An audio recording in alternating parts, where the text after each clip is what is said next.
ಹಲವು ರೀತಿಗಳಲ್ಲಿ ವ್ಯಾಧಿ ನಿಮ್ಮನ್ನು ತಾಕಬಹುದು. ಕಾಯಿಲೆಯಲ್ಲಿ ದೇವರ ಕೃಪೆ ನಿಮ್ಮನ್ನು ಎಬ್ಬಿಸುತ್ತದೆ. ಕ್ರಿಸ್ತನಲ್ಲಿ ಪ್ರಿಯರೇ, ಯೇಸು ಕ್ರಿಸ್ತನ ಅತಿ ಮಧುರವಾದ ನಾಮದಲ್ಲಿ ನಿಮಗೆಲ್ಲರಿಗೂ ಪ್ರೀತಿಯ ವಂದನೆಗಳು. ಅನುದಿನದ ಆಹಾರ ನಿಮ್ಮ ಆತ್ಮಕ್ಕೆ ಪ್ರತಿದಿನ ನೀಡುವ ಆಧ್ಯಾತ್ಮಿಕ ಆಹಾರವಾಗಿದೆ. ದೇವರ ವಾಕ್ಯವನ್ನು ನಿಮ್ಮ ದೈನಂದಿನ ಜೀವನದ ಭಾಗವಾಗಿಸಲು ಇಂದೇ ನಮ್ಮೊಂದಿಗೆ ಸೇರಿಕೊಳ್ಳಿ. ನಮ್ಮ ಚಾನಲ್ಗೆ ಸಬ್ಸ್ಕ್ರೈಬ್ ಮಾಡಿರಿ. ಈ ಸಂದೇಶವು ನಿಮಗೆ ಆಶೀರ್ವಾದವಾದರೆ ನಿಮ್ಮ ಕುಟುಂಬದವರಿಗೂ ಸ್ನೇಹಿತರೊಂದಿಗೂ ಶೇರ್ ಮಾಡಿರಿ. ಬನ್ನಿ, ಇಂದಿನ ಧ್ಯಾನಕ್ಕೆ ಆಧಾರವಾಗಿರುವ ದಾನಿಯೇಲನ ಮನಗುಂದುವಿಕೆ ಎಂಬ ಅಮೂಲ್ಯವಾದ ವಿಷಯವನ್ನು ದೇವರ ವಾಕ್ಯದ ಬೆಳಕಿನಲ್ಲಿ ಒಟ್ಟಾಗಿ ಧ್ಯಾನಿಸೋಣ. ದಾನಿಯೇಲನಾದ ನಾನು ಬಳಲಿ ಬೆಂಡಾಗಿ ಕೆಲವು ದಿವಸ ಕಾಯಿಲೆ ಬಿದ್ದೆನು. ದಾನಿಯೇಲ 8:27. ಸತ್ಯವೇದದಲ್ಲಿ ಅನೇಕ ದೇವಜನರು ಮನಗುಂದಿ ಬಳಲಿ ಹೋಗಿರುವುದನ್ನು ಕಾಣಬಹುದು. ಯಾಕೋಬನ ಚೀಯೋನಿನ ಮನಗುಂದುವಿಕೆಯನ್ನು, ದಾಹದಿಂದ ಇಸ್ರಾಯೇಲ್ಯರಿಗೆ ಉಂಟಾದ ಬಳಲುವಿಕೆಯನ್ನು, ಹಸಿವಿನಿಂದ ಏಸಾವನು ಪಟ್ಟ ಬಳಲುವಿಕೆಯನ್ನು ಧ್ಯಾನಿಸಿದೆವು. ಈ ಮನಗುಂದುವಿಕೆ ಸಂದೇಶಗಳನ್ನು ನೀವು ಇನ್ನೂ ನೋಡಿಲ್ಲದಿದ್ದರೆ ಇಂದೇ ನಮ್ಮ ಚಾನೆಲ್ನಲ್ಲಿ ಅವುಗಳನ್ನು ವೀಕ್ಷಿಸಿ. ಇಂದು ದಾನಿಯೇಲ ಪ್ರವಾದಿಗೆ ಉಂಟಾದ ಮನಗುಂದುವಿಕೆ, ಬಳಲಿಕೆ ವ್ಯಾಧಿಯಿಂದಾಗಿ ಉಂಟಾದದ್ದು. ಹಲವು ರೀತಿಗಳಲ್ಲಿ ವ್ಯಾಧಿ ನಿಮ್ಮನ್ನು ತಾಕಬಹುದು. ಹೊತ್ತಿಗೆ ಸರಿಯಾಗಿ ಊಟ ಮಾಡದೆ ದೇವರ ಸೇವೆಯಲ್ಲಿ ನಿರತರಾಗಿ ಉಪವಾಸ ಮಾಡಿದ ಅನೇಕ ದೇವ ಸೇವಕರು ವ್ಯಾಧಿಗೆ ತುತ್ತಾಗಿ ಬಳಲಿ ಹೋಗುವರು. ದಾನಿಯೇಲ ಪ್ರಾರ್ಥನಾ ವೀರನು ತನ್ನ ಪರಿಶುದ್ಧತ್ವವನ್ನು ಕಾಯ್ದುಕೊಳ್ಳಲು ನಿಶ್ಚಯಿಸಿದ್ದವನು. ಬ್ಯಾಬಿಲೋನಿನಲ್ಲಿದ್ದ ಎಲ್ಲಾ ಜ್ಞಾನಿಗಳಿಗಿಂತಲೂ ಹೆಚ್ಚಿನ ತಿಳುವಳಿಕೆಯೂ ಸಾಮರ್ಥ್ಯವೂ ಉಳ್ಳವನಾಗಿದ್ದನು. ಆದರೆ ಅಂಥವನನ್ನು ಮನಗುಂದುವಿಕೆ ಬಿಡಲಿಲ್ಲ. ನಿಮಗೂ ವ್ಯಾಧಿಯ ದೆಸೆಯಿಂದ ಬಳಲಿಕೆ ಉಂಟಾಗಿರಬಹುದು. ಇಂದು ಕರ್ತನ ಕಡೆಗೆ ನಿಮ್ಮ ಕಣ್ಣುಗಳನ್ನು ಎತ್ತಿರಿ.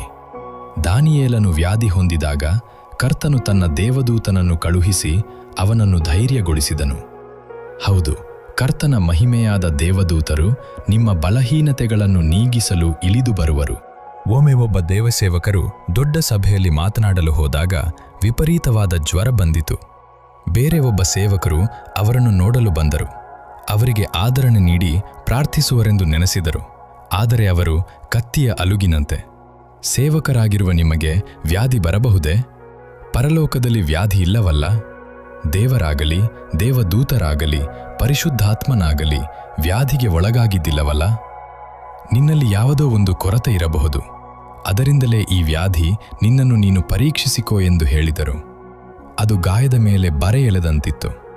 ಅವರು ಅವರ ಬಳಿ, ಅಯ್ಯ ಯೇಸುವೆ, ವ್ಯಾಧಿಯಲ್ಲಿ ಮಲಗಿರುವಾಗ ಆತನ ಸೇವಕನಾದ ನಾನು ಎಷ್ಟು ಮಾತ್ರ ಅಂದರು. ಅವರಿಗೆ ಇನ್ನೂ ಕೋಪ ಬಂದಿತು. ಯೇಸು ಸ್ವಾಮಿ, ವ್ಯಾಧಿಯಲ್ಲಿ ಮಲಗಿದ್ದರಾ? ಇಲ್ಲವೇ ಇಲ್ಲ ಎಂದರು. ಆ ಸೇವಕರು ಅವರಿಗೆ ಮತ್ತಾಯನು ಬರೆದ ಸುವಾರ್ತೆ 25:36 ತೋರಿಸಿ, ನಾನು ರೋಗದಲ್ಲಿ ಬಿದ್ದಿದ್ದೆನು, ನನ್ನನ್ನು ಆರೈಕೆ ಮಾಡುವುದಕ್ಕೆ ಬಂದಿರಿ. ಸೆರೆಮನೆಯಲ್ಲಿದ್ದನು, ನನ್ನನ್ನು ನೋಡುವುದಕ್ಕೆ ಬಂದಿರಿ ಎಂದು ಕ್ರಿಸ್ತನು ತಾನೇ ಹೇಳಿರುವನು ಎಂದರು. ದೇವಮಕ್ಕಳೇ, ಇಂದಿಗೂ ರೋಗದಲ್ಲಿ ಬಿದ್ದಿರುವ ದೇವಜನರೊಂದಿಗೆ ಯೇಸು ತನ್ನನ್ನು ಗುರುತಿಸಿಕೊಂಡಿದ್ದಾನೆ. ಅಂತಹ ಜ್ವರದಲ್ಲಿಯೂ ಕರ್ತನಿಗಾಗಿ ವೈರಾಗ್ಯದಿಂದ ಪ್ರಸಂಗ ಮಾಡಿದರು. ಕರ್ತನು ಅವರ ಬಲಹೀನತೆಯನ್ನು ಮಾರ್ಪಡಿಸಿದನು, ಅವರ ಮನಗುಂದುವಿಕೆಯನ್ನು ಮಾರ್ಪಡಿಸಿದನು, ಉನ್ನತವಾದ ಬಲದಿಂದ ಅಭಿಷೇಕಿಸಿದನು. ಆಮೇನ್. ಪ್ರಿಯ ದೇವಮಕ್ಕಳೇ, ಈ ಸಂದೇಶವು ನಿಮಗೆ ಚೈತನ್ಯ ನೀಡಿರುವುದಾದರೆ ಕಾಮೆಂಟ್ನಲ್ಲಿ ಕರ್ತನೇ, ನನ್ನನ್ನು ಗುಣಪಡಿಸು, ಹೀಲ್ ಮೀ ಓ ಲಾರ್ಡ್ ಎಂದು ಬರೆಯಿರಿ. ಖಂಡಿತವಾಗಿ ನಿಮ್ಮನ್ನು ಗುಣಪಡಿಸಿ ಆಶೀರ್ವದಿಸುವನು. ನಿಮಗಾಗಿ ನಾವು ಪ್ರಾರ್ಥಿಸುತ್ತೇವೆ. ನನ್ನೊಂದಿಗೆ ಸೇರಿ ಈ ಪ್ರಾರ್ಥನೆಯನ್ನು ಮಾಡಿರಿ. ಪ್ರೀತಿಯ ಕರ್ತನೇ, ಕಾಯಿಲೆ ಮತ್ತು ದುರ್ಬಲತೆಯಿಂದ ಬಳಲುತ್ತಿರುವ ಎಲ್ಲರನ್ನೂ ಗುಣಪಡಿಸು. ದಾನಿಯೇಲನನ್ನು ಬಲಪಡಿಸಿದಂತೆ ನಮ್ಮ ದೇಹಕ್ಕೂ ಆತ್ಮಕ್ಕೂ ಹೊಸ ಚೈತನ್ಯವನ್ನು ನೀಡು. ಯೇಸುಕ್ರಿಸ್ತನ ಅಮೂಲ್ಯವಾದ ನಾಮದಲ್ಲಿ ಪ್ರಾರ್ಥಿಸುತ್ತೇವೆ ತಂದೆಯೇ, ಆಮೆನ್. ನೆನಪಿಗೆ, ಎಫೆಸದವರಿಗೆ ಬರೆದ ಪತ್ರಿಕೆ 3:13.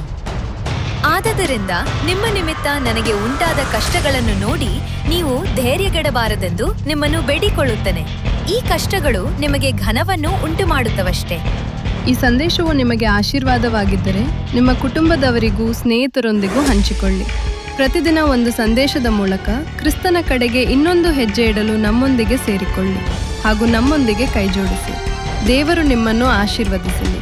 ಆಮೆನ್.